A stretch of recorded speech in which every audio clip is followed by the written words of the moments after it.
Are you ready for some Python magic? In this video, we'll explore Lambda functions, the mysterious one-liner spells that can simplify your code and make it more efficient. End of this lecture, you will be able to wield the power of Lambda functions to create concise, anonymous functions for simple tasks. Let's get started. Imagine you're building a task management app that sorts tasks based on priority. You will need a simple function to sort the tasks by priority without defining a separate named function. Lambda functions are small, anonymous functions that can be defined using the keyword lambda. They can take any number of arguments but can only have one expression. Here's how to create a lambda function that adds two numbers. A single line statement which takes in two arguments and computes its sum. You can call a lambda function just like any regular function.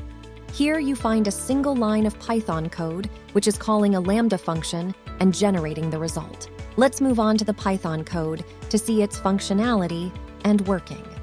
Let's see lambda functions in action with our task management app example. Now let's talk about lambda functions.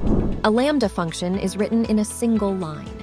It can take n number of inputs with a single expression as an output. In this example, we are using an add function. As you see on the screen, a lambda function is taking two inputs x and y. The result of the expression is a summation of x and y. Let me execute this statement. Now I would like to call this lambda function with the specific values of 5 and 3 as input. There you go. Let me print the result of this expression. It has correctly given an output of 8. So this explains how lambda function works. You can extend the expression to include various arithmetic and Boolean operators, and also extend the input variables into multiple other variables as well.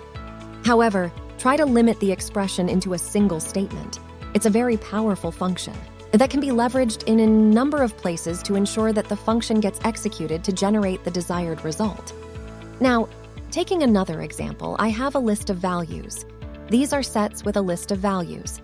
Let me execute the statement.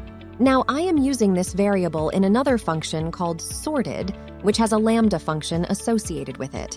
This statement is going to sort the values within the list called task, and it is going to sort by the second value present in the set. So, as you see, this command has successfully executed. Now let me print the output of the statement. There you go. You see the output has been successfully executed with the desired sorting order of the tasks present in the list. In the next section, we will delve into the world of modules and libraries, unlocking the vast potential of Python's ecosystem. You will learn how to import and use existing modules as well as create and import your own. The possibilities are endless. In this lecture, we learned about lambda functions in Python and how to create and call lambda functions, applying lambda functions to real-world scenarios. Now that you have harnessed the power of lambda functions, it's time to embark on the journey of modules and libraries. See you in the next section.